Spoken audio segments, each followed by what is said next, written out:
What's going on, guys? Thanks for tuning in to another episode of the Red and Gold Standard Podcast. My name is Zach Hernandez, and as always, I am joined by my co-hosts, Matt Llewellyn and Mike Andrews of Nothing But Niners.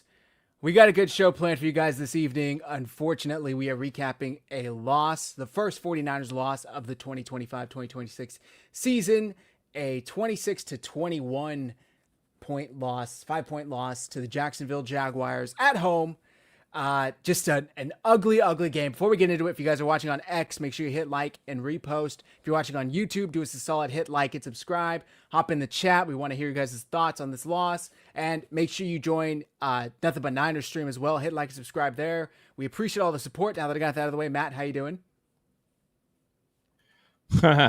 Well, we're going to have an interesting show, I'll tell you that.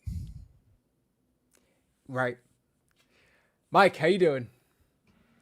I'm good.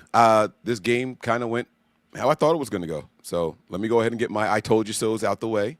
So I'm not overly bad. I'm not overly negative on this game. And we are still in first place in the division. So that's going to be my positive take right there. Okay. Well, this is going to be interesting. Normally, we do kind of like a play-by-play. We're all sick of this fucking game. I'm not going to do it. It started off pretty good, though. The 49ers did go down the field, 13 plays for 7 yards, and then they stall in the end zone like we've known this offense to do, unfortunately, so they have to settle for 3. The following, Jaguars punt after a long drive that does actually get into the, 49ers field goal territory, and then the fuck-ups begin. Fumble, Luke Farrell, who's fighting for a first down, gets the ball punched out. I mean, I don't know if you guys have any thoughts about that. In my head, I'm thinking, just go down. I appreciate the effort, just go down. But before he could, I get it. And when we're watching, it's like it's in slow-mo, but it happened so quickly there. I don't know if you guys had any thoughts on the fumble. Yeah, in his defense, he was held up. It wasn't like he could just go down. He was held up by one guy. The other guy came in and punched it. And that's what hell of an Fred Warner peanut punch, too. Yeah. By the way, that's what Fred Warner prides and tells his teammates to do for him. So I mean, you live by the sword, you die by the sword. That's our same bane right there. So it was ugly. So then the Jags, obviously capitalize on that turnover in one play, 48-yard ETN run. They have him looking like, Barry Sanders out there or something. I mean, Jason Pinnock, who I was defending in the group chat last week, takes it absolutely horrible angle, then gets juked. He might still be spinning around out on the field for all I know. Allows ATN to continue up the sideline and get into the end zone. So just like that, 7-3.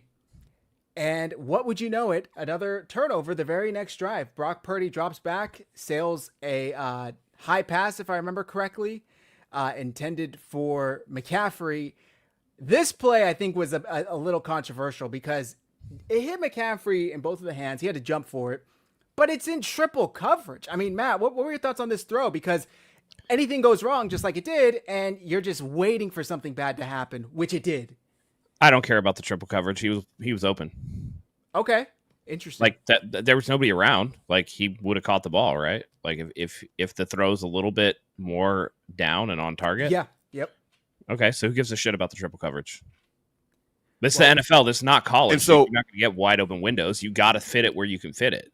The same people that glazed up Mac Jones for throwing into triple coverage and getting something to Jennings, like we can't all of a sudden have a problem with Brock Purdy throwing into the same coverage. You know what I mean?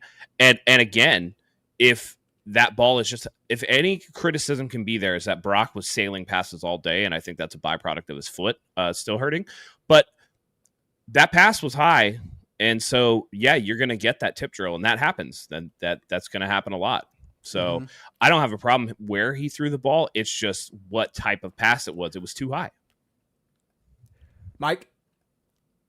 I don't know what we're going to argue about here. Can you bring up that comment from Dom 756? Absolutely wrong. Absolutely wrong. And Dom King, it says 756. Yes, absolutely wrong. And we have to stop saying stupid shit like this. Okay? He threw a high pass to a short person. Okay? That's what's going to happen. Later on in the game, I don't even think it was a turnover, but he throws one on the laces of Juwan Jennings, who almost caught it, right? That touched both of his hands. A player shouldn't have to bend over for a colonoscopy to catch a fucking pass. That one I think is actually on Jawan Jennings, but that's just me. I think it was lower than his knees. He needed to sit on that route, though. He was throwing it to a spot because Jawan Jennings, as soon as he made that cut back to the middle of the field, could sit there, wait for the ball, go to his knees and catch that pass. And then it's like boxed out so that nothing bad can happen to that throw. And he kept running. He kept the route back to the middle towards the second defender. He needed to sit on that route in the end zone and just wait for it. And he didn't. So that's why the pass was behind him. I just have the still here of where like, see, to me, I'm looking at that.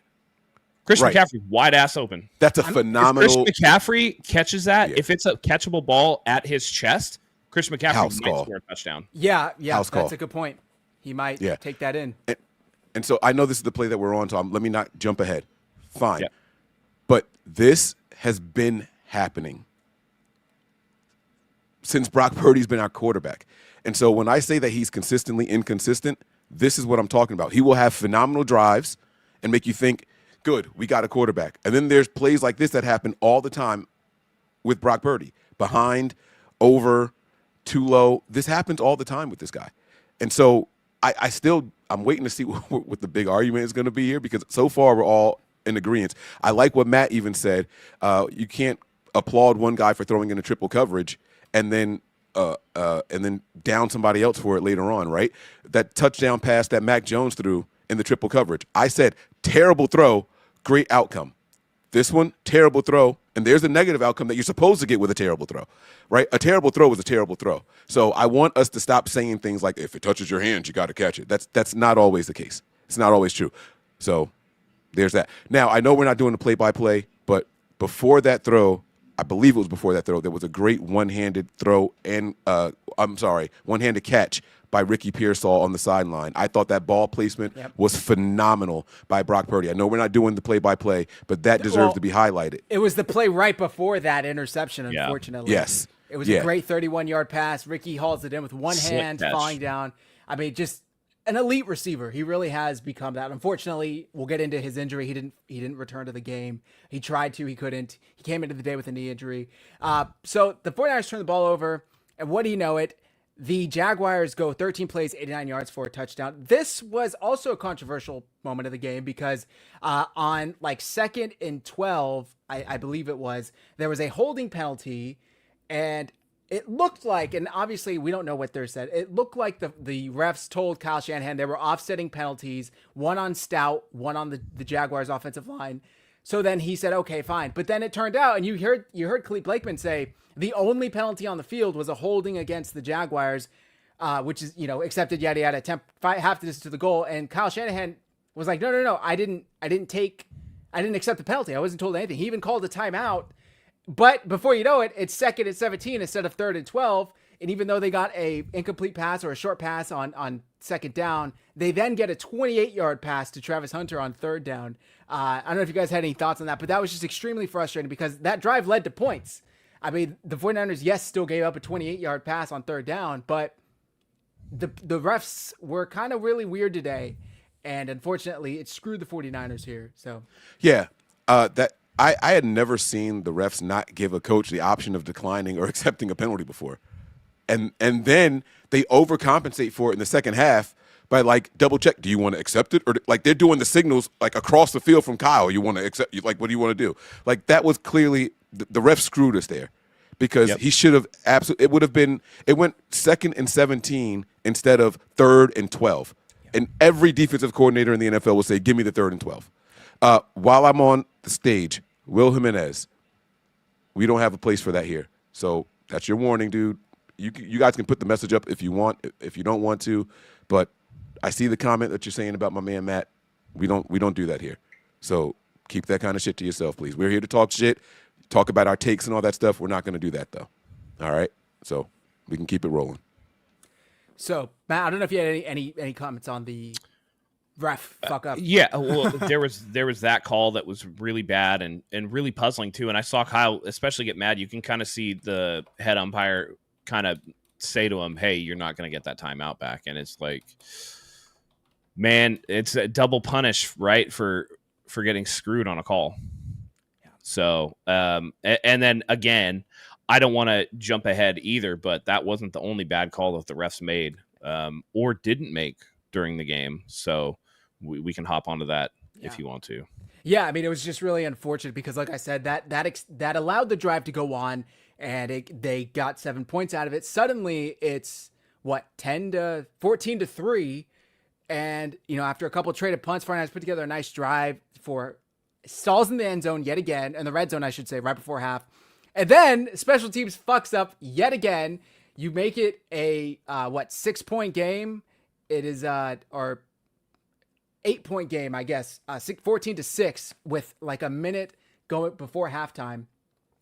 And then you give up a giant kick return that puts the Jaguars on the other side already. I mean, you get a 54-yard return, and it was just completely ridiculous. And a couple plays later, the defense, to their credit, bend and didn't break. They held them to a field goal, but you were about to go into half down 8, and now it's back to an 11-point game.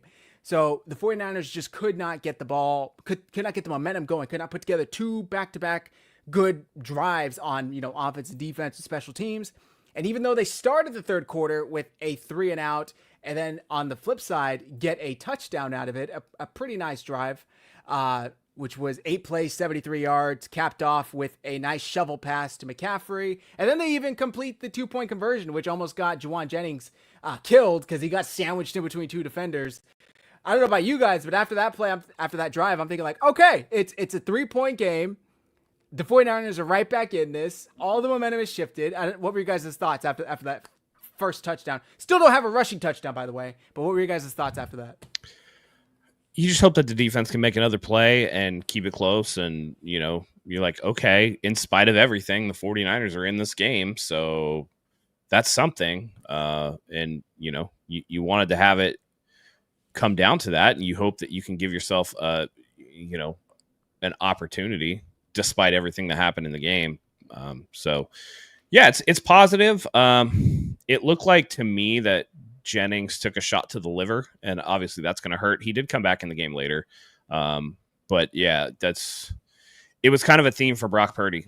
And again, the foot, I think it's his drive foot. So he's not able to, put enough weight on there. And so he was sailing passes.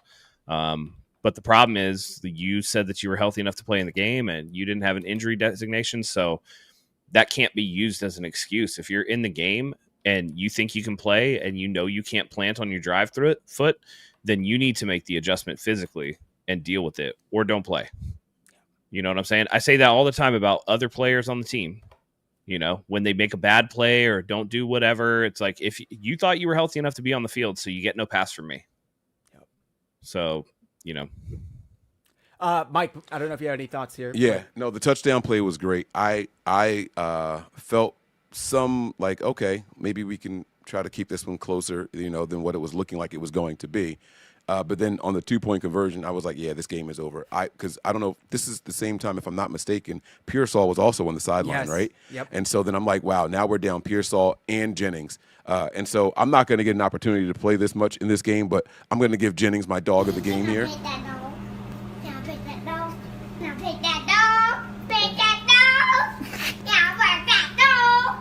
I was very, very happy to see Juwan Jennings fighting through what was clear and obvious pain. I mean, he was on the injury report in a game time or daytime decision because they announced it at midnight that he was going to be playing, right?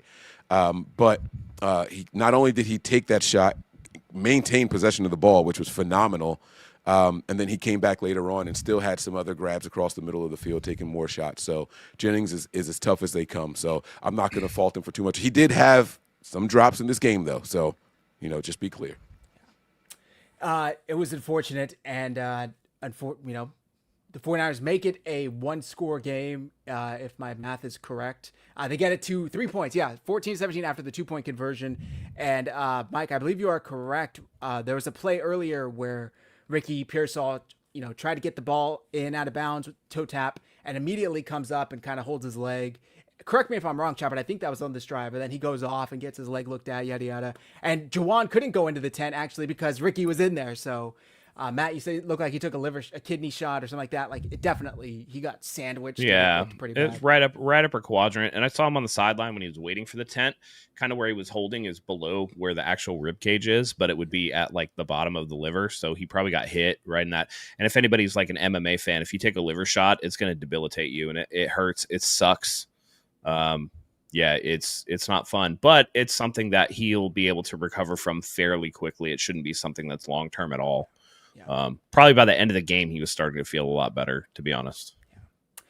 And then the 49ers, after they make it a 1-score game, a 3-point game, get a 3 and out. And I'm thinking, holy shit, the 49ers, the tides are turning. 49ers have this, or I shouldn't say 3 and out. Sorry. They did go 6 plays, but they do get the stop all the way down to the 49ers 43, and they have to punt. And the 49ers get the ball back, down 3 with 6:14 left in the third, and Brock Purdy throws an interception. And I said it in the group chat, but to me, it seems like when the 49ers are down multiple scores and they finally cut it to either 7 or less, and it's like, okay, we're finally going to go take the lead here. More often than not, this happens.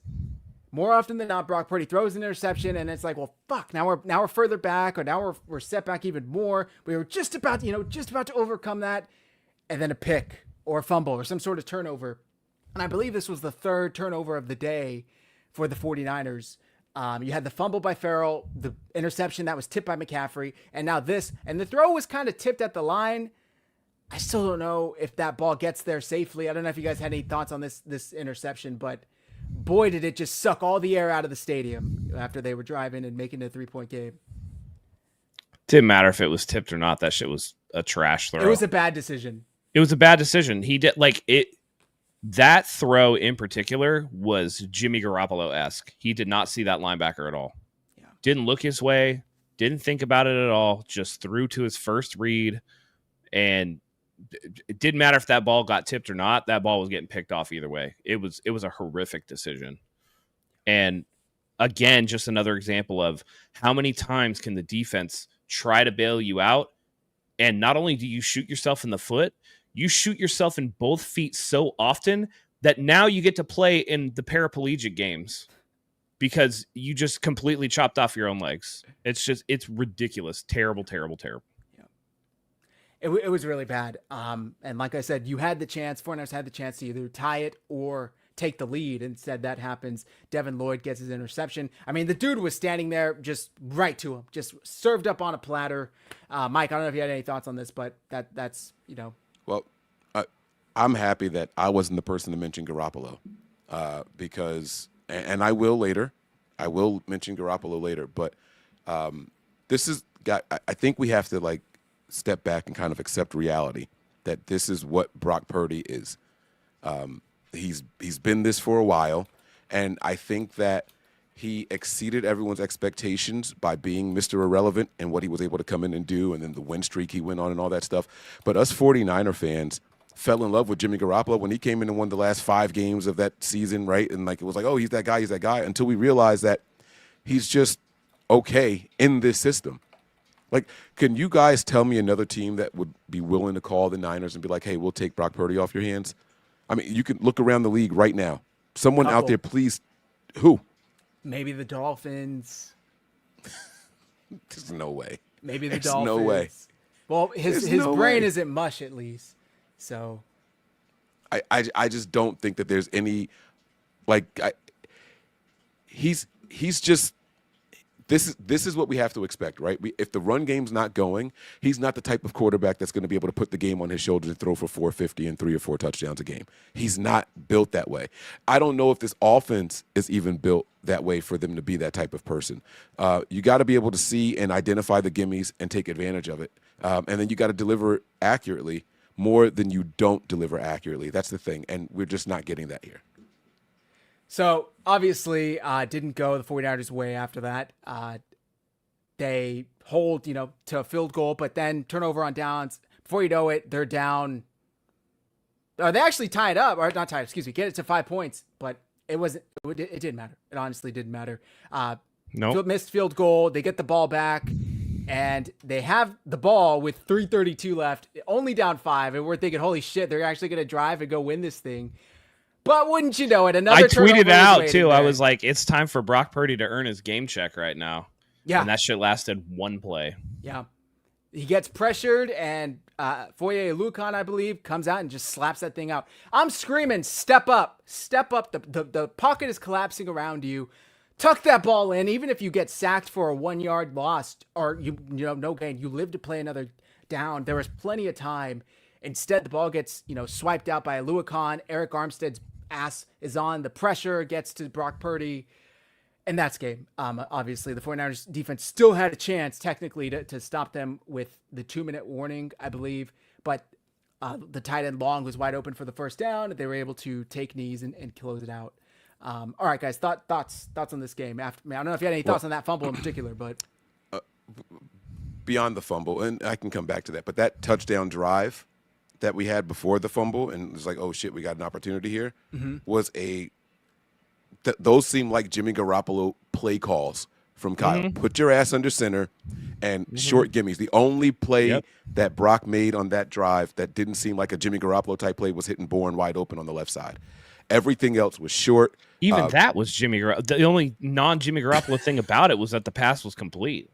It was complete. Yeah, right. That's what I was saying, right? Like, even if it was Jimmy, he would have sailed that shit out of bounds. He would have sailed it, yeah, to a guy that was standing still waiting for the ball, right? So, like, it was like Kyle was like, all right, like, I just got to try to do something here. And I did want to credit Kyle. He did a play that I've never seen him do as a Niners head coach.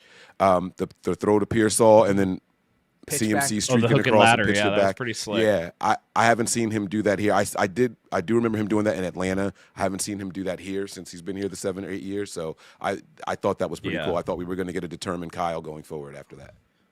I also liked the touchdown to Christian McCaffrey, where it looked like Purdy was going to roll out, and then he did like the little inside shovel pass. I thought that was pretty slick too. Yeah. So beyond that, though, I got a lot to say. I don't know where you guys want to dive in, but there's a lot here. And I'm just going to apologize in advance to all the people out there.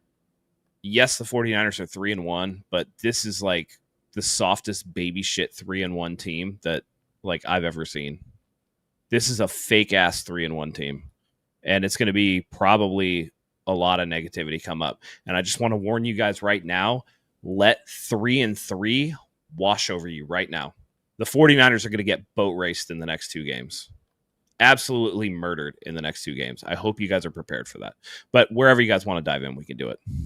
Well, just the next 3 games at the Rams Thursday night, then you go to Tampa, and then you host the Falcons on Sunday night. Oh, they can beat the Falcons. All I'm saying is they're going to lose to the Rams and the Bucs. Oh, right. That would make them 3-3. You're right. Sorry. Yeah. I mean, let's talk about the running game. Obviously, I think Purdy is kind of the main focal point after this game, but the 49ers, again, don't get in the end zone on the rushing end. Christian McCaffrey, 17 carries for 49 yards. Brian Robinson, 5 for 21, and Brock, 2 for 13. They don't even have 100 yards combined rushing. It's a consistent issue for this team this year. The running game has not been there. I see the chat saying, but Brock threw for 300 yards. I mean, so what? Winston threw for a ton of yards and a ton of picks, and they still lost. Like, it doesn't mean anything. It's because they're behind and they're trying to catch up. They're chasing points. The running game would really show that they're in control and they're able to execute their offense. It was just really unfortunate. They couldn't get anything done. And are we going to get chewed out for saying Trent looks washed? Because Trent looks washed. I mean, Trent doesn't look washed. He is washed. Right. Hines, Allen, and I think Walker, before Walker got hurt, if my memory is correct, were just having their way with him. I mean, they were just manhandling him. There was a play where Christian McCaffrey, I think, or Brock Purdy gets blown up behind the line, and Trent's he pulled a Jake Brendel just standing there with his hands on his hips, and it's like, yep. Man, does anybody else want to hold this team up for money and then completely turn to shit? And there was one play on a run in particular where he went to fire out and run blocked, completely whiffed, and ended up like on his belly. Yeah, it's just like, dude. It's really. But this goes back to what we said. We identified this all offseason. All 3 of us have been here saying like they gotta address the O-line, and when you sit there and you are, I think the statistics are currently that they're 29th in pass block or in run block win rate. Like, yeah, of course you're not going to rush for shit. You know, people like be sitting there like Christian McCaffrey looks slow. He doesn't look slow when he's in the passing. He had 6 catches for 92 yards today. He didn't look slow like catching the ball. Yep. But when you start and you don't have a hole to run through, like how the fuck is that supposed to work? You know? It doesn't. I mean, it clearly doesn't. We have a question here from Jesus Lord. Still waiting for your honest opinion. Do you think Brock would close out the game? I think this is for you, Matt. Did you think he was going to close out the game? Let's just dive into Brock Purdy. Okay. I'm fucking out on Brock Purdy. I'm out on Brock Purdy completely. He's not a franchise guy. The 49ers fucked up paying him. And it's time that we realize that. This dude is a gunslinger with an airsoft arm. You cannot be that way. He's making terrible decisions. He has 20 picks in his last 19 games, regular season. 20 in his last 19 games. And now it's to the point. I try to give him the benefit of the doubt, right? Lots of injuries. At some point, a lot of teams deal with injuries. But you have to change your decision-making to kind of account for that. It's the same thing. Like, I'm a baseball fan. There's a player on my team that I cannot fucking stand. His name's Luis Ariz. He is a slap hitter. He's a singles hitter. Doesn't matter if there's guys on. Doesn't matter if there's 2 outs. Doesn't matter if it's the beginning of the game. He approaches the at-bat the same way over and over and over and over again. Doesn't change his approach ever. And it doesn't work. He's out there trying to make decisions and plays like he's Josh Allen. And he's got an arm like fucking, like a fucking high school kid. He doesn't have the arm talent to make the decisions that he's making. And it gets to a point where you're like, yeah, well, they had injuries. Oh, they had this. Oh, they had that.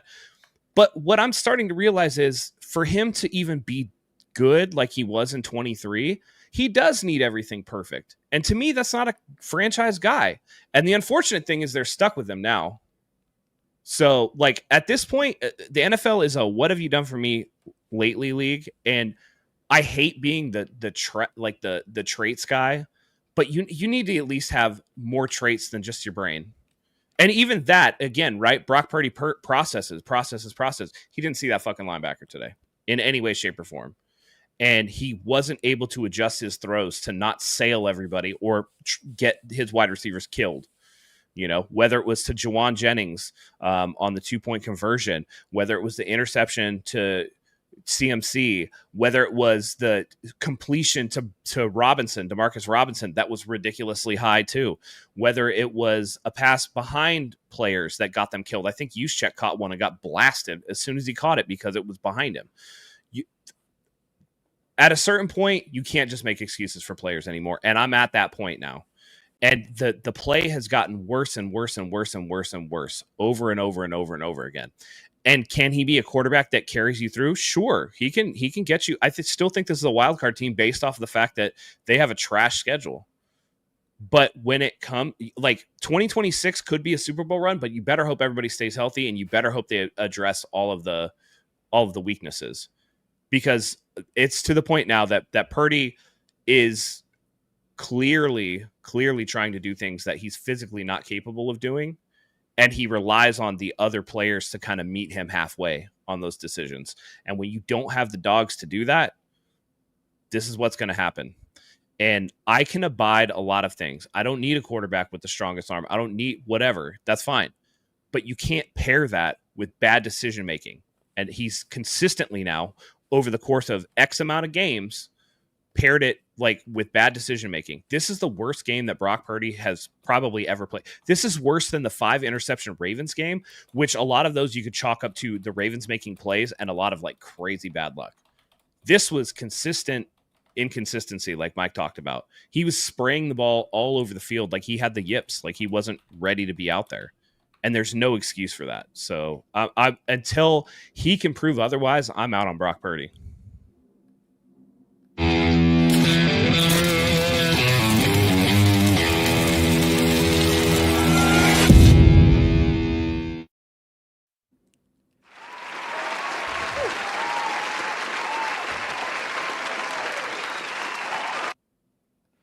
Welcome to the club, buddy. Welcome to the club. Only my Patreon subscribers know how I felt about Brock Purdy, but I have been out. I said I didn't think it was a good idea to give him this deal. I mean, it's just, it is what it is, right? And now, like you said, we're stuck with this guy. We're stuck with him. And it's the problem is that he's going to go out and win some games. He's going to go out and have a good game, and people are going to go, "Oh, see, I told you." But so what, right? Like Trent Dilfer won games and a Super Bowl, right? Like that doesn't mean that that person is a franchise guy or deserving of a $50 million+ contract, right? That's not what it means. So, Hold up. welcome to. Let me address this real quick. Stand on it even when he turns up again. No, see, that's the difference between me and you and me and a lot of people, is that when presented with new information, it's okay that people change their minds. Yes. Just staying with the same opinion over and over is stupid. That's how we have a shitty O-line under Kyle Shanahan, because he thinks Jake Brendel is good. He thinks Colt McKivitz is one of the best right tackles in the league. He's stuck with a 37-year-old Trent Williams. You want him to stand on that, or you want him to change it? Because if you don't think the offensive line is blocking well, through 2023, Brock Purdy was playing really, really well. And then in 2024, I gave him the benefit of the doubt because of all the injuries. Now it's 2025, and it's like you didn't learn anything from last season. You're still doing the same shit. So 2025 is a bunch of new information for me, that Brock Purdy does not adapt to situations. He doesn't approach the game differently. When he tells you in the offseason, "Oh, I pressed too much last year because I was trying to make too many plays, and I got to rein that in, and I'm going to rein that in," and then he doesn't do that, that's new information. That's saying he doesn't learn from his mistakes, and he is who he is. So you want me to stand on that? No, I don't think so. Super chat from 49ers Throwback. Man, here you go, Matt. Matt was right all along about Trevor Williams. I think the link is caught up to Kyle, Ricky Pearsall, CMC, and J&J, and having J&J ain't helping. I mean, they showed a graphic towards the beginning of the game, I want to say, where the only receivers he had actually thrown to that caught a pass was Ricky, Juwan, and Tonjes. Everybody else was brand new. I'm not trying to, say that, it makes sense why he played like shit, why he had all these interceptions. But it does, he has no chemistry with Kendrick Bourne, who had 1 million drops today. Marquez, I don't even think MVS was active, actually. Sky Moore, these guys were just Luke Farrell. Like, they're unfamiliar targets, and it doesn't help. It was just a huge equation of a fat L, and it was a shitty performance all around. Brock Purdy made some horrific decisions, forced the ball into places, tried to make passes he knows he can't make. Receivers dropped passes.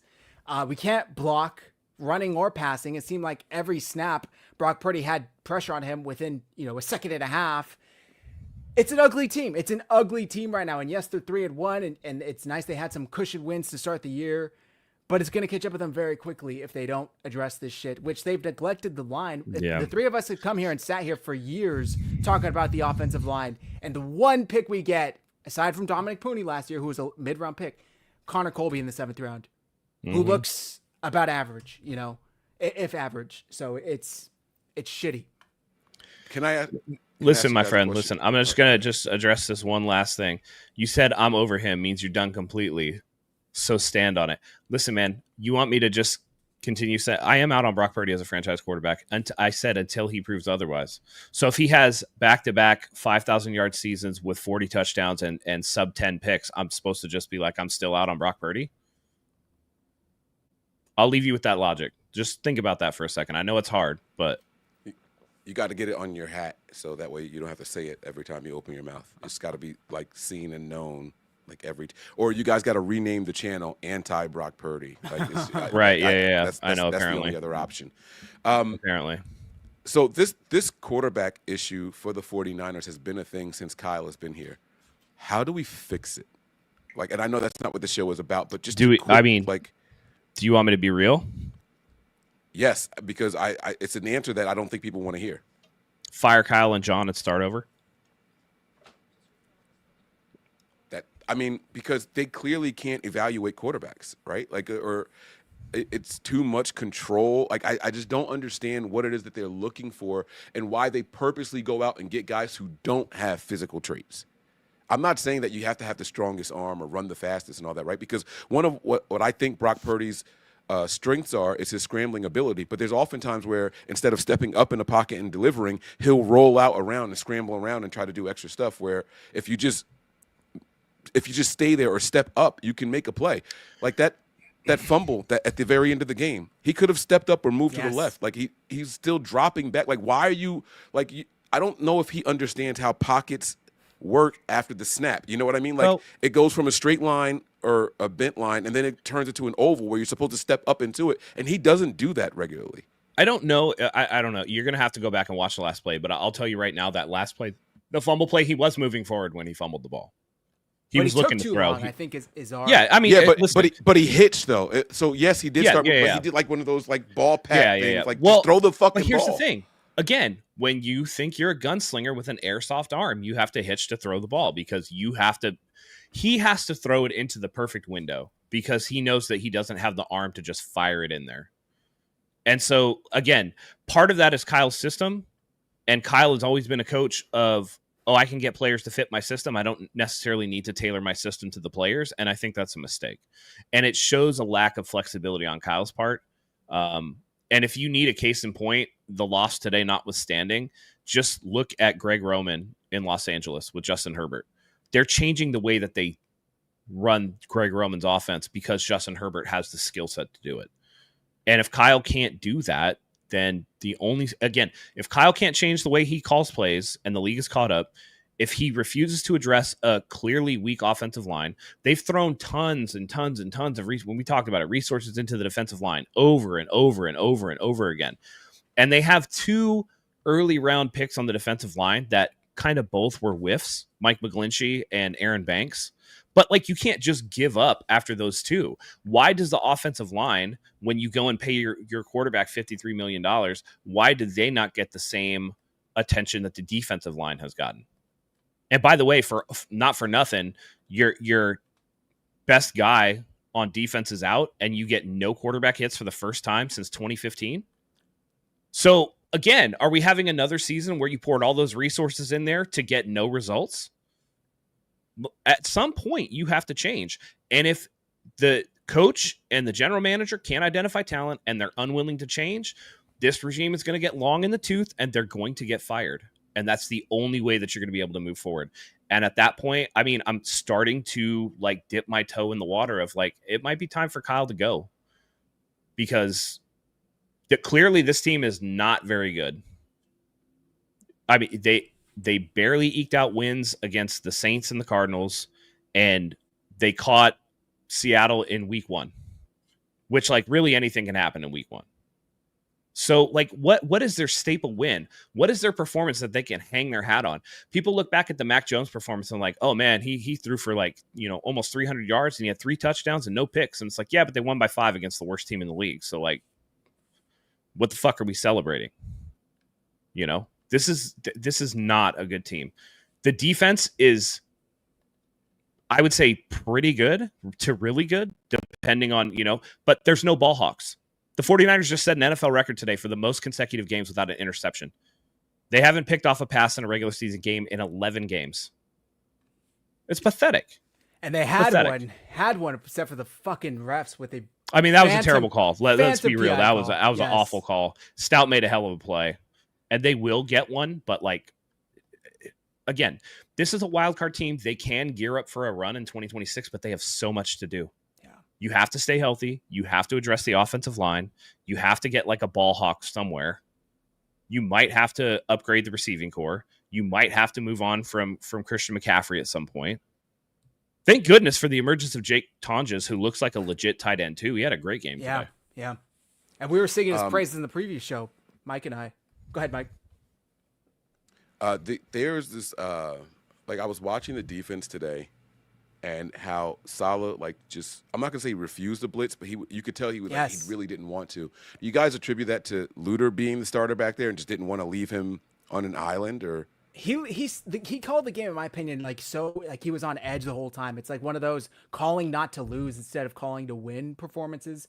And there were plenty of times, I think there's maybe 1 or 2 blitzes where he brought Warner in and Lawrence got the ball out prior to even Warner getting there. But man, it's like Bosa is out. They need some help generating pressure. And he's just like, oh, I'm just going to blitz 4. Oh, I'm just going to rush 4. Oh, I'm just going to hope my defensive line gets home. And they couldn't. It was really, really frustrating, but I do think that it had to do with Bernardo Green being out. They had, Brian Thomas and Travis Hunter. By the way, the Jags receivers, Brian Thomas 5 for 49, Brenton Strange 6 for 45, Travis Hunter 3 for 42, like Hunter Long 3 for 23. It's not like any of them killed the 49ers single-handedly. It was just kind of death by 1,000 cuts. And the 49ers defense seemed kind of happy to give that up. And even though I will say we should talk about the fact that this was still a 5-point game. They turned the ball over 4 fucking times and they still had the ball in their hands with a chance to win it with 3 minutes left. I mean, it was ridiculously close. If it was the other way around, I think the 49ers win this game by 2 to 3 scores. Doesn't it? Well, I mean, listen, if it was 4-0 turnovers in favor of the 49ers, they probably win by 30, right? Yeah. Like, but that just goes to show you the double-edged sword, right? 1, Jacksonville is an awful team. 2, the 49ers must be awful too because they were unable to take advantage of those of that defense and of the fact that the offense couldn't move the ball against them. That every time like as bad as Jacksonville's offense was, ours was worse because we got nothing going. Right. And we've yet to have that we haven't had one big rush all year. I want to say the longest rush we've had was that 18-yard toss to Brian Robinson. Last week. Yep. Yeah. 49ers throwback says wide receiver Kendrick Bourne took accountability for his crucial drops on the day. He understands he has to get on the same page as Brock Purdy. It shouldn't take He better understand he's going to get cut. It shouldn't take multiple drops in a game to understand this. Should I need to get on the same page as my quarterback? What? But wait, what? I'm sorry. Like, it's get on the same page as what? Like, he threw you the ball. Catch the fucking ball. Right. It's not like you weren't where he thought you were going to be. The couple that he threw to Bourne were actually some of his more on-target throws, which made them more frustrating. Right through the hands. I mean, yeah, like I said, this game was way closer than it would have been. I saw a comment in here saying the offensive line looked better with Mac Jones. I would dare to argue that the Jaguars' defensive line is better than the Cardinals and the Saints. And they have 2 100%. first-round picks on that defensive line in Hines Allen and Trayvon Walker. They got, Eric Armstead in the middle. Yeah, you're right. Eric Armstead was a first-round pick as well. And the offensive line looked better because they were playing against lesser talented opponents. So the Jaguars have a good defense, good defensive coordinator, and it was a chess match out there that the 49ers lost. They just could not adapt. And it's hard for me to even say adapt because it's like they simply just don't have the talent on the offensive line. And this is going to continue to happen as they play more talented defenses and more talented defensive lines. It's the reason they lost the Super Bowl. It's the reason why they lost in the championship game in what, 21 or 22, 23, whatever, with Jimmy versus the Rams. They neglect the offensive line. Like we talk about these games, it goes back to the same fucking culprit. It's like that Scooby-Doo meme where they're pulling up the mask and it's like offensive line. Like they didn't address the offensive line and we're here again because of it. It's so fucking frustrating that here we are. What is year 8? Year 8 of Kyle Shanahan? Or are we going to roll out Trent, like I said a couple weeks ago, in a wheelchair when he's 45 and ask him to hold down the left side? He can't even do it right now. By the way. Year 9. That's the worst part. And we're trying to figure out going on a decade of this shit. How to build an offensive line. I mean, it is frustrating. It is so frustrating. And then you ask your quarterback, I'm not making excuses. I think we have to acknowledge the fact, and Matt, you said it to start the show, he's not 100%. There is something weird that he being Kyle, can't keep his quarterbacks healthy. What other head coach deals with He can't keep anybody healthy. That's fair. But the main one is the quarterback, and he can't keep them healthy. What other quarterbacks have? What other teams have? Their starting quarterback go down, their backup quarterback go down. Were we supposed to play Adrian Martinez today? Like he said on Thursday on KNBR, Brock was limited, but Mac was more limited. Even though on Sunday, Mac was day-to-day with a knee injury, or Monday, whatever the hell that was. It's like, it's a joke at this point. I really don't know what else to do. Did the 49ers get cursed? Are they just doomed to eternity to suffer through injuries that never heal up? Because Brock's out there playing with a steel plate in his toe, on his shoe, to deal with the turf toe injury that he dealt with. At a certain point, it's like, how many fucking injuries are we going to deal with? What needs to be done? I really don't know, but it's so frustrating because all these losses come back to the same culprit. So that's now some of it too is not necessarily like coaching staff, right? Like if like Ricky Pearsall's injury, like what strength and conditioning coach could prevent you from landing hard on your knee, growing out of bounds? You know what I mean? Like there's really nothing you can do about. Or Jawan Jennings getting blasted right in his abdomen. Like what are you going to do about that? Nothing really you can do. It's just like when you see a potential weapon on offense, like Jordan Watkins, who looked good in camp and we're all kind of excited to see, when he has multiple soft tissue injuries, it's like, okay, this is the shit that you really need to address. I don't care, man. Make them do ballet, make them do yoga. I don't give a fuck. Like, they need to learn how to, prep their body and be in balance in terms of like flexibility and everything like that. Make protocols about, diet and everything like that. I mean, shit, give incentives in contracts, right? Like, hey, if you, eat this, or if you work with our nutritionists and eat our food and don't go outside script and go to McDonald's and shit like that, like, hey, extra 50 grand for the year or whatever. Right. And you could mitigate a lot of this stuff, but it doesn't seem like they do that. I mean, they draft players. Sorry to cut you off. Go ahead. No, you're good. They draft players that didn't have any injuries in college, full 4 years careers, and then they come to the 49ers and immediately get injured. It's almost laughable. We have a super chat here from G. So if we make it to the playoffs, we are bad screwed because that gives us an extra 2-year plus extension with Kyle. Should the goal be to not make it to the playoffs? I think he's saying that the logic is Kyle has run his course, would getting to the playoffs just kind of delay the inevitable of him getting fired? I think getting to the playoffs leaves us in more of a no man's land because each of your round picks are worse. Make no mistake, they have to replace Trent Williams this year. You need a left tackle. Yeah. Steelers, constant 500. Right. Yeah. That's where you end up. You end up as the Pittsburgh Steelers. Yeah. And my problem is they're not good at addressing the talent for the positions that they so desperately need. Yeah. They don't identify offensive line well. They don't identify franchise quarterbacks well, which put the franchise back a couple of years with the Trey Lance trade. They don't identify running backs very well. Like, which drafted running back has been a stud? They traded for CMC. He was already a known commodity. Their best running back that came from this team that people talk about is probably either Raheem Mostert or Jordan Mason. They were both undrafted free agents. Mm-hmm.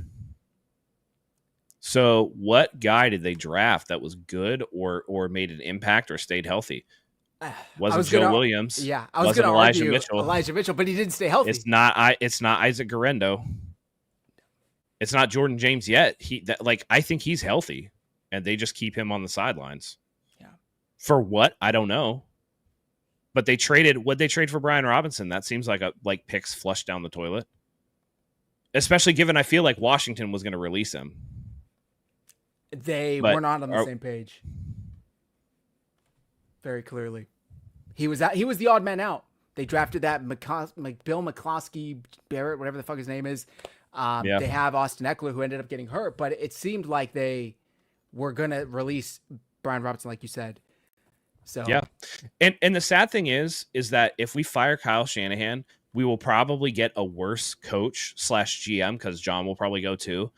And it'll be the kick in Kyle's ass that he needs to actually improve himself enough to win a Super Bowl somewhere else, which is like just the horrible part. But at some point, it stagnates because he feels like he's comfortable here. He feels safe here. And so what's the incentive or the impetus for him to change what he's doing? He still can hang his hat on, well, I've made 3 NFC championship games and 2 Super Bowls with this team, or 4 NFC championship games and 2 Super Bowls with this team. Like, what do I like? I think we're going all right. He's still chalking everything up to bad luck rather than like looking at the tea leaves and going like, I'm not picking good players. I'm not putting the best team out there. I don't have the best game plan for the personnel that we're running, because a lot of the things that we're running too is just like, it doesn't matter if Christian McCaffrey's hurt. It doesn't matter if Ricky Pearsall's hurt or whatever. They're trying to run the same type of shit and they really can't. How many times can you call? I mean, I feel like I'm like 75, 80% on running plays where I'm like, they're running here 100%. Like they're going to run between the tackles on the left-hand side. Like I can just see it, and you can't get away with that forever. And it doesn't help the team. So we have another super chat from Delvin Thomas. Kyle said special teams doesn't matter. Wrong today. I mean, it's like he thought all of the special teams woes went out the door with Jake Moody. Like he packed him up in his suitcase and took him with him. He refuses to address it. Similar to the offensive line, they refuse to take special teams seriously, even though they went out and got Brant Boyer. They did sign Eddie Pinheiro. But there's more that goes into it than that. They cannot cover a kick. I said in the group chat during the game, opposing teams must be licking their chops when the 49ers have to kick off or punt because it's a huge scoring opportunity for them. We cannot cover it for whatever reason. There are 31 other teams that know how to tackle on a kickoff or a punt. And the 49ers are just like, I don't know, let's just go to the sidelines and leave the middle wide open. They gave up a huge return before half that allowed a field goal. And then on a punt, when the 49ers, we had a little momentum and then they got stopped, had to punt. It was a one-score game, if I remember correctly. They give up a 57-yard punt return to Parker Washington, whatever the hell his name is. And just like that, it's out of reach. Jersey. I don't know what it is. So I said this on my Overreaction show that Brant Boyer doesn't look like to be the answer, right? But my question to you guys is, do we give him a little bit more time? Now, me personally, I'm saying yes, only because of one thing. There are so many injuries. Like, you know how special teams units are made up of, right? It's usually not your main starters, right? It's rotational guys at best. And so if we have all these injuries, the rotational guys are now contributing as starters, and you're just kind of hitting the shuffle button with who's playing on your coverage units. Like, could that have been part of why we look so bad, particularly today? I don't know. I don't know. It's not my only thing is it's not a new issue. This goes back years for the 49ers. I mean, Haberman and Middlecoff, when they still had their podcast together, they made a meme out of Screaming Hightower because Richard Hightower used to be the 49ers special teams coach, and there were always special teams fuck-ups. I mean, just always fuck up on special teams. I feel like this really goes back to 2010. Kyle Williams fumbling twice in the NFC Championship game. I don't see any part in between. You can't have a head coach that doesn't value the quarterback position, the offensive line, and the third phase of the game in special teams. It's not going to bode well for anybody. Like, I was really excited that they went out and got Brant Boyer thinking, okay, maybe now he gives a shit, right? And then you find out, well, the familiarity hire due to Solid, the Jets, and all that shit, right? And it's like, oh, God, okay, maybe. You know what I mean? Like, maybe. But this is just it's a lot to deal with right now. And then my last question to you guys, because I know we're approaching the hour mark, is this. If the same exact results happened today, but it was Mac Jones under center, so everything is exactly the same, do we feel better about our chances Thursday night knowing that Brock Purdy is coming in? They're getting smoked in that game. I don't feel good about that chances anyway. Brock Purdy's the first 49ers quarterback with 3 straight games of multiple picks since JT O'Sullivan in 2008. Oof. He threw 2 picks in Seattle? Yep. Yeah, you're right. He threw multiple picks in the last start of last year. So, the Rams are significantly better than any other team that we have played this year. Outside of Seattle is probably much better than what they played in week 1, but it's week 1. So it's like, week 1, you can never tell. For a lot of those starters, It was their first game action of the year. New systems for them, yeah. Yeah, I mean, it's first game action of the year, right? Sam Darnold's there for the first time or whatever, but I watched Sam Darnold on Thursday night and the week before, and he looks really good. So, I got to stop calling him a pumpkin because to me, he looks better than Brock Purdy. We got a super chat from Mark Lamar. I wanted to be good enough to force a trade for a DE that may pay off down the road. I don't know that we will be good enough to design a trade. No, you got to hold on to your draft capital at this point. There's so many holes on this team that you got to fill for 2026 if you want to improve. That you can't afford to. All this Trey Hendrickson stuff. That talk better go out the window. Yeah. If they do trade for someone, I think that just reeks of desperate. You could do, desperate. I would say Kayvon Thibodeau could still be on the table just because he has a 5th-year option. So he would be here beyond just this season. Yeah. You would get him for next year too. And if it's not a rental, then sure, he's still young.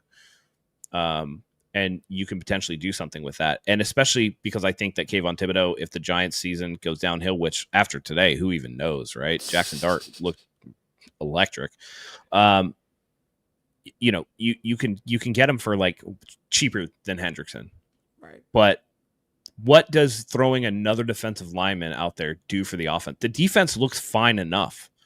If we got middling production, average production from the offense, the defense would be perfectly fine, and the 49ers would have won this game today with average production offensively. Right.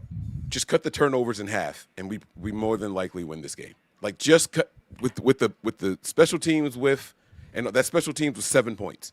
We lost by 5, right? Just cut the turnovers in half, settle for a field goal, and we win this game, right? And so that's where it's tough to just be like, well, we're going to get stomped the rest of the game. Like, I still feel like the reinforcements coming back, George Kittle's going to come back. That should hopefully improve the run game. You know what I mean? Sad to say that your best pass catching and route running tight end is going to improve the run game, but it's the truth, right? It's one more piece for them to have to worry about. Even if he's not the one out there blocking, they have to focus on covering him as well, right? So you got hopefully Brandon Ayuk coming back later on, and with the emergence of Ricky Pearsall and looking like a number one wide receiver, you couple him with this offense, maybe there's a change for everything to turn around.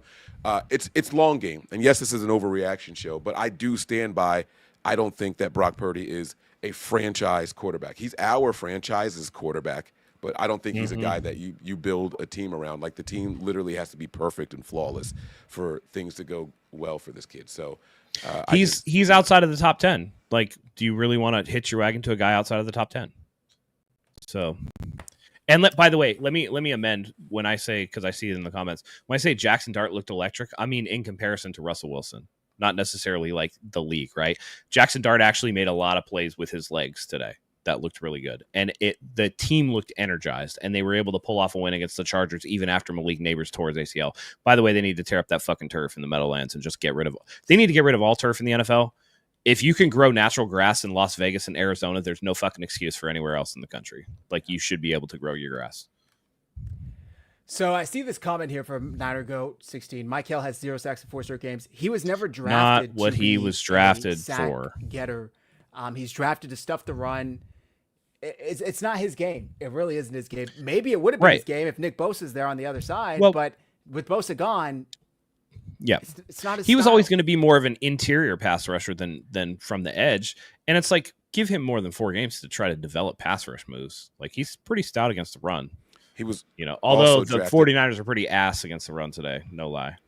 Yeah, no, really ass. He was also drafted to be the complementary piece to Nick Bosa being out there in the run game as well as in the pass game. So you take that away, he's not the Nick Bosa replacement. Like, that's not what he's here for.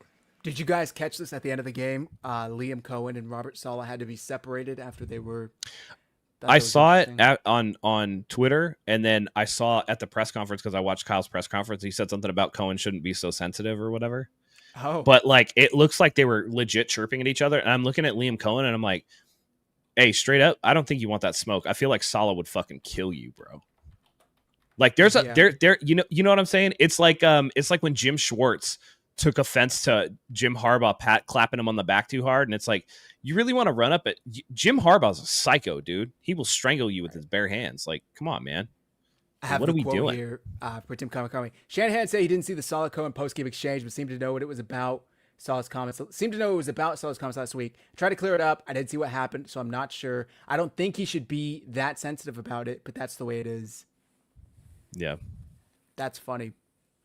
They were chirping at each other. Had to be separated. Here's my thing. Here's why I think it's kind of a bitch move from Cohen. Is if they would have lost that game, he wouldn't have said shit. It's only because they won that he felt comfortable enough to do that. And when you're a front runner like that, that's some bullshit. That's hoe shit. And because if you felt the way about it, go ahead. Because if you felt the way about it, you would have said something pregame. Like, because the coaches talk to each other before the game. How many times have we seen the LaFleur brothers and Kyle Shanahan talking on the sidelines during the division games and shit like that? You know what I mean? So, like, coaches have opportunity. Like, he was only doing that because they won. You know what I'm saying? So, like, it's like, dude, like, shut up, please. Yeah. Chat, I'm sorry. I'm so far behind. I'm just getting to the most recent comments because you guys are just on fire. It's hard to catch up with you guys. Okay. They obviously lost. I see the chat saying, wow, they lose 1 game out of 4 and the trio is, spiraling, doom scrolling. These are all of the problems that the 3 of us have been talking about this season. They all came to head today. It's crazy they only lost by 4. Honestly, they should have gotten whooped. They should have been down 2 to 3 scores. They made it a 1-score game. Yeah. Thank you. They only lost by 5. I honestly thought they were going to come back and win it at the end, the same way they basically had done it this season, either on offense or defense. But the offensive line, Brock Purdy, bad decisions came to and fumble. And we talked about the last couple of weeks where it's like you win ugly, right? It's winning ugly, and that's good for team building. But then they lose really ugly, and you're just like, maybe this team just kind of sucks. Like, what are we supposed to take from that? What game did they come out and take it to their opponents? Like, none of them. None of them. They've all been one-score games. Yeah. So and they haven't played well. By the way, they haven't played well in any of the games. But the thing is, right, there's so much context that goes into what you just said. Yeah, they haven't played well, but they did 2 of those 3 games without their starting quarterback, without George Kittle. You know, they did a game without, or half a game without Nick Bosa, and then this one also, right? As doom and gloom as it sounds, this game should have been the game that we lost. Like, this was the one that doesn't hold the weight. It doesn't, you know what I'm saying? Like, this is the game that we were supposed to be, all right, let's just prepare for Thursday night football. That's how this was supposed to happen. I'm not saying we were supposed to lose. Let me be clear here. But if there was a game to give up in the first 5 or 6, this is the one that you would want to lose and win the rest of them. And then when you go out there without all those pieces that I talked about in the previous 2 games, and you still win them the ugly way, right? Like that. I think that's still a testament to what the team is, the chemistry in the building, the belief in the building, and all that. And that's why I'm not really ready to say, "Oh, the season's over." Like it's no man's land. No, I still think you. Let me be clear. Point, I don't think the season's over. Yeah, you said we're going to make the playoffs. You said we're a wild card team at worst. Like a 9-8, 10-7 team. Right. There's no reason at 10-7 this team can't make the playoffs. And that's at worst. Like, that's literally at worst, right? Like, I still think this team could win 12 games. Like, if you look at just the rest of this schedule, there's 4 tough teams coming up on this entire schedule. This entire schedule. That's it. And we have to play one of them twice because they're in our division. So, I mean, that's it. Yeah. The 4 toughest games that I see for the 49ers in particular, because I feel like we play the Seahawks well, no matter what. Like, I just feel like we play the Seahawks well. 4 toughest game are the 2 against the Rams, 1 against the Buccaneers, and then for whatever reason, we struggle against the Browns. Thank you for saying the Browns. I was going to say that part. That's got to be in that Cleveland. Defensive line. Yeah. They're legit. Well, those are the games. And again, to everybody's point, right? And you know, again, I'm out on Brock Purdy as this like transcendent quarterback, right? Who is like a top 10 quarterback or whatever that can elevate his team. He's not going to elevate his team, but that doesn't mean that when Kittle doesn't come back, when Ayuk doesn't come back, if Pearsall can get a couple weeks of health, all of a sudden does Brock Purdy's game elevate because he has more weapons and he's back to being like, Brock Purdy and healthy. No, he's not going to carry you when everybody's injured. He's really not going to do that. But when things are going right, he's absolutely capable of winning you games and getting wins and whatnot. So I do expect, and by the way, if the passing game starts working, does that relieve some pressure against Christian McCaffrey? Sure. You just got to get through this next rough patch. And that's why I'm saying, hey, let 3-3 wash over you. That's how it's going to be. But after those couple games, they beat the Falcons. They're going to beat the Texans. They're going to beat the Giants. Now all of a sudden 6-3. Okay. That looks a lot better. And by that time, Ayuk is back, probably. You definitely going to have Kittle back. You're going to have Mustafa back on defense, right? Pearsall might be feeling better. Juwan Jennings might be feeling better. Brock Purdy's toe might be feeling better. Maybe Trent Williams, I don't know, fucking wakes up from hibernation and can do some fucking thing. Maybe Pooney will stop getting rolled on. Again, there is, you get 4 more games of rookie development and see how they do. And all of a sudden, maybe it looks a little different. And you're looking a little bit better. So it's not doom and gloom. I'm just saying, like, let's put the Super Bowl thing to bed because they're not going to the Super Bowl unless they get insanely lucky. And let's put to bed the Brock Purdy is a top level elite quarterback in the NFL because he's not. I see this question. Go ahead. Go ahead. No. Go ahead, Mike. I'll go. I see it from Mark at 8:55. If Kyle asked you 3, who should be the quarterback going forward, what would you say? The answer is Brock Purdy. Purdy. It's not a different answer. Not a debate. Oh shit. My answer is the healthy one, the healthiest one, because right now apparently both of them are shaken up. Brock's dealing with the toe injury, and Mac's dealing with the knee injury, and whoever the fuck is more healthy. Obviously, if they're both healthy. Wait. Let me fill this in for you before people go crazy. who is the more healthy of those two? Because you definitely don't want fucking Martinez. No. Thank you. Out of the two, who is more healthy? That's who should be the starting quarterback. But going forward, it should be Brock if he's healthy. Obviously, I don't think they win this game with Mac either. I really don't. Also, who's the head of officiating in the NFL? Because I feel like Kyle must have done him a disservice. Because this team's got to get some. You know, I say that, but the Jaguars had way more penalties than the 49ers. Just the 49ers one seems crucial, and it's the timing.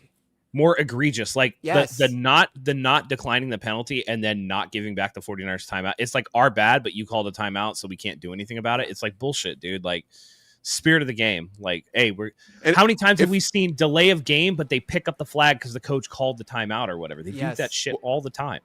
Aside from that, I have seen the officiating crew say penalties accepted and then move the ball and then say, oh, never mind, they wanted to decline it and move it back. So why the fuck couldn't Kyle do that? I've never seen them force us to accept the penalty before. I've never seen that happen in the NFL. You know, by the way, you know how you do that? You know how you fix that?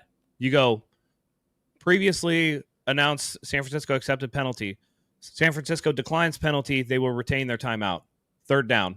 Yeah. That's it. 5 seconds. No play had been snapped. No play had been run. The ball hadn't been snapped for the following play. It was very easy. And I was just going to talk about this, guys. Not to be that guy. Not to be that fan. But holy shit, did the refs fuck the 49ers today. I mean, Matt, you said it. The penalty difference. I have it here. Let me pull it up. But it was ridiculous. The Jaguars had 12 penalties for 9 yards, and the 49ers had 5 for 54. But that play that you talked about would have been 3rd and 12 instead of 2nd and 17, which allowed them 2 plays to get a first down. Any DC, any coach with a brain takes the 3rd and 12. You have 1 play. And then the phantom pass interference on Upton Stout when they finally did get a turnover. Upton Stout ran that shit all the way into the Jaguars 20. I mean, the 49ers at least get 3 points off of that. At the very least. They probably punch it in, to be honest with you, with the way the offense was able to find success in the second half. It was so frustrating. And then even at the end, after a kickoff, Chase Lucas gets some stupid fucking penalty. You know, it's like they're all going at each other, yet Chase Lucas is the only one that's penalized. The refs completely screwed the 49ers over today. Yes, the Jaguars were out penalized by 7 penalties and 50 yards, but it was the timing. The timing and when these penalties were called was ridiculous. Absolutely ridiculous. And I don't know what the hell's going on. Last week, Roger Goodell was at the 49ers game, cuddling up to Kay Adams watching the game, and everything was pretty by the book. Everything was pretty good. I didn't complain about any penalties. This week was complete bullshit. I saw at least 2 to 3 blocking the backs. I know Matt disagreed with 1. I could see that going either way, but at least 2 other ones that did not get called on the Cardinals. And again, not to be that guy, because everyone's going to be like, oh, Zach's just saying that because he's a Niners fan. I try and call things pretty straight. The 49ers played like ass today and deserved to lose, but at the same time, these penalties put them more in the hole. Mike, I don't know if you had anything to add. I see you. No, not to add to that. I agree with everything you were saying. That's something I wanted to ask you guys, and I want to thank Mark for reminding me. Kyle going for it on 4th down instead of taking the field goal. Yeah. What were your thoughts at that moment? I thought they were trying to get somebody to jump off sides. I did not think they were going to snap the ball. I really didn't. The Jaguars, if I remember correctly, had already put together a long scoring drive. So it's not like the defense had been elite in keeping them in. They already proved they could go 90 yards on your ass and get a touchdown. And instead you turn the ball over. I mean, if you kick it there, it's a 2-point game at the end and you only need a field goal to win. Instead, you needed a touchdown and we saw what happened. Yep. Yeah. I didn't necessarily had a problem with them going for it. I had a problem with the play call. I didn't like the fact that and I think, and for as much as I hate Mark Sanchez, he was absolutely correct. On the 3rd and 2, you pitch it to Christian McCaffrey and he gets stuffed. And then on the 4th down is where you go for a 15-yard pass over the middle. Can I comment on that real quick? Pitch it to 3rd and 2, 2 yards behind the line of scrimmage, by the way. Yeah. So now he's 5 yards behind the first down marker. Just idiotic. It's just an idiotic play design. I had no idea what we're doing on that play. It's like when JT O'Sullivan, quarterback school, talks about the 7-step drop. Yeah, the orbit motion where the wide receiver's 5 yards behind the line of scrimmage, and then you're already starting behind. You're already in the negative. I don't know what we're doing here, but it's why I hate pistol formation. It's like you're running back instead of 5 yards behind the line of scrimmage is 8 yards behind the line of scrimmage. What the fuck are we doing? I'll say as we wrap up here, we're going over an hour. Excuse me.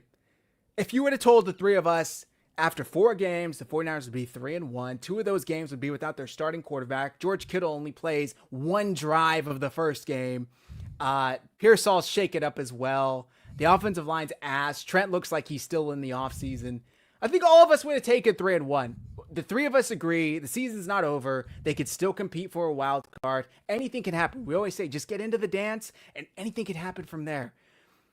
The 49ers just need to get healthy. Like, that's really their main focus. Renardo Green was out today. They picked on Darrell Luter. It was very clear what they were trying to do. Renardo Green had the neck injury. If he can come back next week, even though it's a short week, I think the 49ers will be a lot better on defense. They're going to have to figure out how to get pressure without Nick Bosa. They're just going to have to figure that out if they want to have shots at winning. And I say that, and they lost by 1 score. Like, it was a 5-point game. I keep reiterating that, how much of a blowout this should have been. The defense did a great job in bending and not breaking at most of the time. The offense just continued to fuck them over and cough the ball up. I mean, they literally served this dub to the Jaguars on a silver platter, and the Jaguars were trying to hand it right back, but the 49ers just couldn't capitalize on it. So it's not all doom and gloom. It is unfortunate. It's a shitty way. It's the first loss of the season. Oh, well. Final thoughts, Mike? Yeah, in short, it's time for some old dogs to learn new tricks. That goes for the head coach. That goes for the special teams coordinator. That goes to our offensive lineman and Trent Williams, right? These old dogs in particular have to learn some new tricks. I said it at the end of our last Overreaction show that I was going to call this game a loss. I'm going to call Thursday night a win. And the main reason is because I think they're going to let Diamador Lenore stay on Puka Nacua all night long. So if I'm going to start throwing my prediction out there at the end of the prediction of the Overreaction show, I got to go ahead and do it again here. I got the win on Thursday in a tough battle. I think our defense really, really shocks people. I think we get not 1 but 2 interceptions in that game also. I know I'm way, way ahead of it, all right? But that's going to do it for me here. For you guys out there, if you don't know where to join and follow along, if you're watching on the 49ers Hive channel right now, please make sure you guys come over and show some love to us over on our YouTube channel. That is Nothing But Niners. If you're looking for bonus content, some real thoughts, like I said, Matt said what I said before Brock Purdy signed that deal. I didn't think he was a guy. Matt finally got me to say it on the public show. I don't think that he is a franchise quarterback. We will win games with him. We will be successful with him, but he is not a quarterback guy that is a franchise quarterback. You got to head on over to Patreon, though. You get those thoughts significantly earlier than waiting for it to happen here on YouTube. Patreon.com/NB9ERS. And for those of you who are watching right now from the Nothing But Niners YouTube channel, and I see you guys in the comments, make sure you guys come and show some love right down there. 49ers Hive on YouTube. All right? That's all I got. All right. By the way, last year, last year's such a blur. I blurred it out completely out of my head. 2 years ago, we had a Jaguars podcast that I don't know if you guys remember that. We did a joint show with the Jaguars pod. Shout out to those guys. Hopefully they're happy tonight. They were cool dudes. They gave Mike, I think you went down to that Jags game. They gave you some recommendations where to go to dinner and stuff. So one of the guys' name was actually Josh Allen, believe it or not. But I was trying to find him on X and give him a shout out because they were cool dudes. Anyway, like I said, not all doom and gloom. Matt, please carry us out. Do us the honors. Yeah, absolutely. Look, it's a tough loss. It's an ugly loss. It is a sobering reality check for this team. After 3-0, I'm sure a lot of us were like, oh, if they only get healthy. I mean, I was like that. If they only get healthy, then they can make a run. This, like 2026, shoot, this might be a Super Bowl run this year. Let's nip that in the bud. Let's move on to the Rams. Hopefully the team can just put a lot of that stuff. It's kind of the benefit of the short week. You get to put some of those ugly losses out of your head if you have one the week before, and you move on to business. So they typically show up well at Levi's South. So I hope everybody out there can, make their appearance down in LA and SoFi and really kind of steal the thunder from the Rams. So we'll see what happens, and we'll be here to preview it. So stay tuned for that. Great show today, even though we were all frustrated. We'll rally and we'll figure it back out. And who knows, in 3 weeks, we might all feel differently. So for Mike, for Zach, for myself, thank you guys as always. We could not do this without you. Until next time, go Niners.